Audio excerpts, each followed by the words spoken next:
বরাবরই শক্তিশালী দল গঠন করে আসছে কলকাতা নাইট রাইডার্স, এবারও হয়নি তার ব্যতিক্রম। বাঙালি বলে কলকাতার কাছে প্রত্যাশা একটু বেশি, জয় ছাড়া যেন কিছুই ভাবতে চায় না ক্রিকেট প্রেমীরা। কিন্তু কি আর করার, খেলায় হারজিত থাকবে, এটাই স্বাভাবিক। তাই বলে এই বাজে হার আর কে মানতে পারে।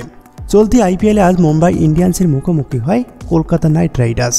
অপেক্ষাকৃত শক্তিশালী দল শাহরুখ খানের কলকাতা, তাই তো আশাটাও ছিল একটু বেশি। আর সেই আশায় এবার পানি ঢেলে দিল মুম্বাই ইন্ডিয়ান্স।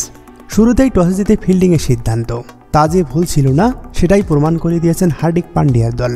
কলকাতা আগে ব্যাট করতে নেমে মাত্র 3 রানেই হারিয়ে বসে 2টি গুরুত্বপূর্ণ উইকেট। সেখানেই শেষ নয়, 45 রানে হারিয়ে বসে 5টি উইকেট। সেই সাথে 99 রানে আউট হয় 9 ব্যাটার। শেষ পর্যন্ত 16.2 ওভারে 116 রানেই গুটিয়ে যায় কলকাতা নাইট রাইডার্স। যেই রান তাড়া করতে নেমে খুব বেশি বেগ পেতে হয়নি মুম্বাই ইন্ডিয়ান্সকে। মামুলি রান তাড়া করতে নেমে মাত্র 2 উইকেট হারাতে হয় হার্দিক পান্ডিয়ার দলকে। অবশেষে 117 রানের গন্ডিটা পেরিয়ে যায় 7.1 ওভার হাতে রেখেই।